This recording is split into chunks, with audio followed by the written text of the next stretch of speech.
Hello दोस्तों, अगर आप भी फ्लावर्स के प्लांट्स ग्रो करने के शौकीन हैं तो ये वीडियो बिल्कुल आपके लिए है।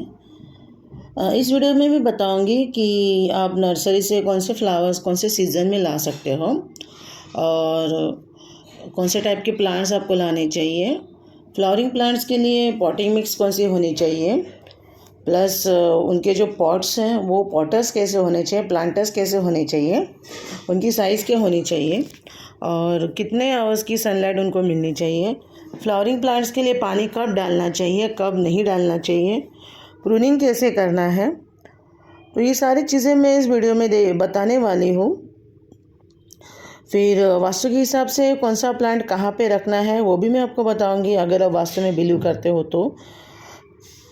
फ्लावरिंग प्लांट्स की वैरायटीज़ तो ढेर सारे हैं। अगर आप देखोगे तो आज के तारीख में हमें बहुत सारे ऑप्शंस मिलते हैं। पहले इतने ऑप्शंस नहीं होते थे, बट आज के तारीख में हमारे पास फ्लावरिंग प्लांट्स के लिए बहुत सारे ऑप्शंस हैं। वो इसलिए है क्योंकि हमने प्रोपोगेशन स्टाइल से प्लांट्स को ग्रो करना स्टार्ट किया है, कटिंग से स्टार्ट किया है, ग्राफ्टिंग किया है, 2 डिफरेंट वैरायटीज़ को ग्राफ्ट करके एक नया वैरायटी बनाया है। इसके लिए आज हमारे पास बहुत सारे ऑप्शंस हैं।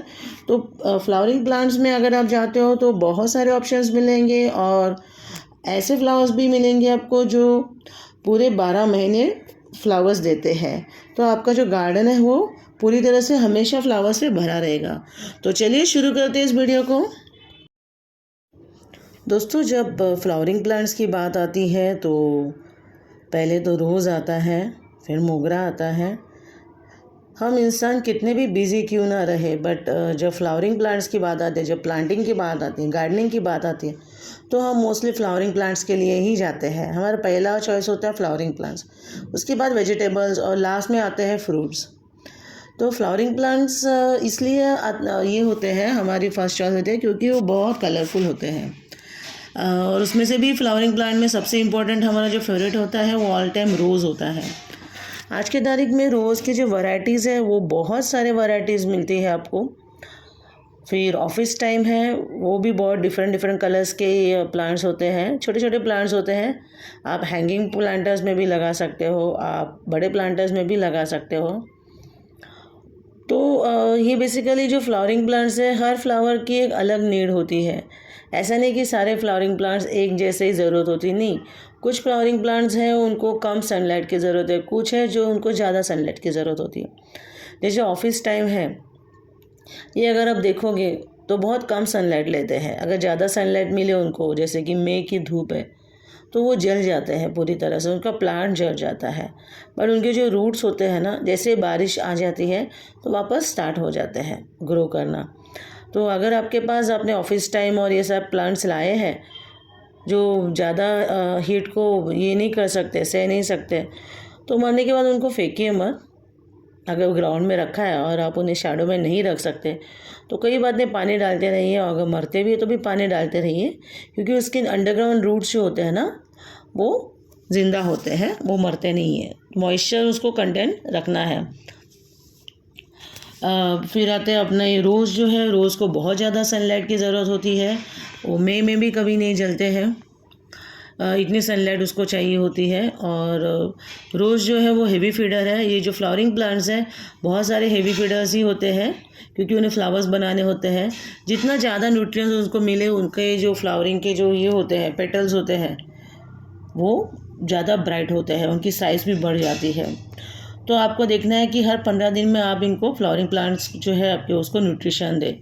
फ्लावरिंग प्लांट्स में अपने पास रोज़ है, जैस्मिन है, डिफरेंट टाइप ऑफ जैस्मिन है। जैस्मिन के फ्लावर के वैराइटीज़ आप देखोगे तो बहुत ज़्यादा डिफरेंट होते हैं। उनके जो पेटल्स होते हैं उसके ऊपर आप देख सकते हो। फिर रही बात अपनी ऑफिस टाइम की, उसमें भी बहुत सारे वैराइटीज़ हैं। मोगरे के डिफरेंट साइज ऑफ फ्लावर्स आते हैं, डिफरेंट टाइप ऑफ मोगरा आते हैं। ऑफकोर्स ये टिश्यू कल्चर और ग्राफ्टिंग से बनाए हुए फ्लावर्स हैं। तो उसके बाद हमारे पास है कृष्ण कमल है, फिर उसके बाद है हमारे पास लिली है, उसके बाद हमारे पास हिबिस्कस है, गेंडा है। गेंडा जो होता है वो अगर आप लगाते हो तो आपके घर में मच्छर नहीं आते, जहाँ पे भी वो लगाते हो मच्छर नहीं आते। तो मैं रिकमेंड करती हूँ कि आप छोटे छोटे पॉट्स में गेंदे के फूल लगाया करो, झाड़ लगाया करो। तो क्या होगा, उसका जो स्मेल है ना, फ्लावर्स भी नहीं आ गए, उसके लीव्स भी है, उसका भी स्मेल एरोगेंट होता है। तो गेंदे के जो आप प्लांट्स लगाते हो छोटे छोटे पॉट्स में लगाओ, इवनिंग टाइम हो जाए तो घर पे लेके आओ, पूरा दिन बाहर रहने दो, या सुबह के 2 घंटे की हीट भी काफ़ी है गेंदे के लिए। गेंदे की वैरायटीज़ भी बहुत सारे आते हैं, कलर्स भी बहुत सारे आते हैं। अभी अगर आपको गेंदे का प्लांट लगाना है तो आपको ज़्यादा कुछ नहीं करना है। जो भगवान के लिए आप मालाएं लाते हो, फूल लाते हो, उन्हीं फूल को सुखा के, उसका जो सूखने के बाद उसका जो फ्लावर है उसको क्रश करके, हाथों से ही क्रश करना है आपको, और मिट्टी में स्प्रेड करना है। उसके ऊपर एक मिट्टी की लेयर डालनी है और रेगुलर बेसिस पे पानी डालना है। तो आप देखोगे विथिन 2 वीक्स, 15 दिन के अंदर वो जर्मिनेट होते हैं, और घर में ही होते हैं हमारे पॉट्स, तो अच्छे से जर्मिनेट होते हैं। उसको जितना टेम्परेचर चाहिए वो मिल जाता है। वैसे आप रोज़ का भी कर सकते हो। रोज़ का प्लांट फ्लावर सूख जाने के बाद आप क्या कर सकते हो, उसके जो सूखे हुए पत्ते होते हैं, सॉरी फ्लावर होते हैं, उसको थोड़ा सा हाथ से क्रश करके, तोड़ के आप मिट्टी में मिक्स कर सकते हो। ऊपर एक लेयर डालो, थीन लेयर होनी चाहिए सॉइल की, फिर ऊपर पानी डालोगे तो क्या होगा, ऑटोमेटिकली रोज़ के प्लांट्स आएंगे। या फिर आप बारिश में क्या कर सकते हो, कोई रोज़ का, किसी के घर पे अच्छे रोज़ आए हैं तो उसके एक स्टेम लेके आप बारिश में अपने पॉट में लगा सकते हो, और ग्राफ्टिंग अच्छे से होता है, बिल्कुल फेल नहीं होता है। आप ट्राई करना, पर रेनी सीज़न में, अब रेनी सीज़न में कोई भी प्लांट का आप ग्राफ्टिंग कर सकते हो। एक स्टेम लानी है काट के अच्छी वाली, और उसको मिट्टी में डालना है, और ऑटोमेटिकली आपका प्लांट अच्छे से ग्रो हो जाएगा। तो कोई भी ग्राफ्टिंग कर सकता है, अगर रेनी सीज़न में कर रहे हैं तो कभी भी सक्सेसफुल ही होगा। प्लांटर की बात करें तो प्लांटर जितना हो सके उतना अच्छा 8 बाय 8 का तो मिनिमम लगेगा हमें फ्लावरिंग प्लांट्स के लिए। रही बात पॉटिंग सॉइल की, तो पॉटिंग सॉइल आपको वही है कि गार्डन सॉइल ज़्यादा होनी चाहिए। 50% गार्डन सॉइल होगी, फिर 40% आपका मैन्योर होगा, और 10% रिवर सैंड होगी। रिवर सैंड इसलिए क्योंकि सॉइल को पोरस बनाएगा। गार्डन सॉइल अगर आप नर्सरी से नया लाते हो तो ठीक है, अगर पुरानी लेते हो तो उसमें आपको क्या करना है, 1 चम्मच हल्दी मिलानी है। अगर आप जियो मैन्योर डालते हो सॉइल के अंदर एज अ मैन्योर, तो आपको हल्दी मिलाने की ज़रूरत नहीं, कुछ भी मिलाने की ज़रूरत नहीं, ऑटोमेटिकली वो उसमें से अच्छे से हो जाएगा। अगर आप जियो मैन्योर देते हो प्लांट्स को, पॉटिंग मिक्स बनाते हो, आप जियो मैन्योर डाल दो तो आपको रेती सैंड डालने की ज़रूरत नहीं पड़ती है। जियो मैन्योर इज़ इनफ। सो 40% आप गार्डन सॉइल ले सकते हो, 60% जियो मैन्योर ले सकते हो। और अगर पॉटिंग सॉइल में आपने अगर जियो मैन्योर को यूज़ किया है तो अगले 3 महीने आपको जियो मैन्योर देने की ज़रूरत नहीं है, वो पॉटिंग सॉइल से ही अच्छे से ले लेगा।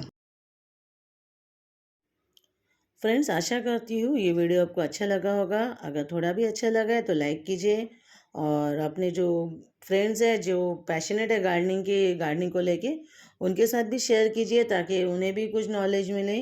तो मिलते हैं एक नए वीडियो के साथ। दिल में अपना ख्याल रखिए और ढेर सारी गार्डनिंग कीजिए। Thank you.